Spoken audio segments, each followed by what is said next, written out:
ജനങ്ങളുടെ നികുതിപ്പണം ദുരുപയോഗം ചെയ്ത പാലക്കാട് എം പി വി കെ ശ്രീകണ്ഠൻ നഗരസഭാ ബസ് സ്റ്റാൻഡിൽ സ്വന്തം പേര് പ്രദർശിപ്പിക്കാൻ മാത്രം ചെലവാക്കിയത് 2.25 ലക്ഷം രൂപ. ലോക്സഭാ തെരഞ്ഞെടുപ്പിനോടനുബന്ധിച്ചാണ് വി കെ ശ്രീകണ്ഠൻ ഇത്രയും രൂപ ചെലവാക്കി നെയിം ബോർഡ് സ്ഥാപിച്ചത്. അതേസമയം ഇതുവരെ നിർമ്മാണം പൂർത്തിയാക്കി ബസ് സ്റ്റാൻഡ് നഗരസഭയ്ക്ക് കൈമാറിയിട്ടുമില്ല.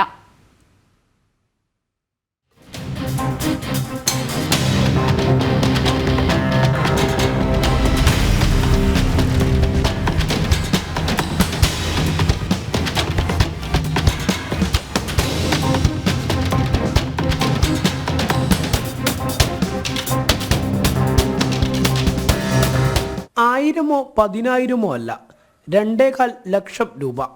പാലക്കാട് മുനിസിപ്പൽ ബസ് സ്റ്റാൻഡിൽ എം പി വി കെ ശ്രീകണ്ഠൻ തൻ്റെ പേര് സ്ഥാപിക്കുന്നതിന് ചെലവാക്കിയ തുകയാണിത്. നഗരസഭ നടപ്പാക്കുന്ന 20 കോടി രൂപയുടെ മുനിസിപ്പൽ ബസ് സ്റ്റാൻഡ് നവീകരണ പദ്ധതിക്ക് 2.26 കോടി രൂപ എം പി ലാഡ് ഫണ്ടിൽ നിന്ന് വി കെ ശ്രീകണ്ഠൻ അനുവദിച്ചിരുന്നു. എന്നാൽ ഇതുപയോഗിച്ചുള്ള നിർമ്മാണം പൂർത്തിയാവുന്നതിന് മുൻപേ ലോക്സഭാ തെരഞ്ഞെടുപ്പ് വന്നതോടെയാണ് 2.25 ലക്ഷം രൂപ ചെലവാക്കി വി കെ ശ്രീകണ്ഠൻ തൻ്റെ പേര് സ്ഥാപിച്ചത്. ജനങ്ങളുടെ നികുതിപ്പണം ഇത്തരത്തിൽ ദുരുപയോഗം ചെയ്തതിന് ശ്രീകണ്ഠൻ മാപ്പ് പറയണമെന്ന് BJP ആവശ്യപ്പെട്ടു. ജനങ്ങളുടെ നികുതി ഉപയോഗിച്ച് ചെയ്യുന്ന ഒരു പ്രവൃത്തിക്ക് അത് ഇത്രയും വലിയൊരു തുക നൽകുന്നതിൽ സ്വാഭാവികമായിട്ടും അതിൽ സാധാരണ ജനത്തിന് അത് എത്രത്തോളം ദഹിക്കുമെന്ന് നമുക്ക് മനസ്സിലാവുന്നില്ല. കാരണം PMAY പദ്ധതി പ്രകാരം ഒരു വീട് പണിയാനായിട്ട് 4 ലക്ഷം രൂപയാണ് ഒരു സാധാരണക്കാരന് ലഭിക്കുന്നത്.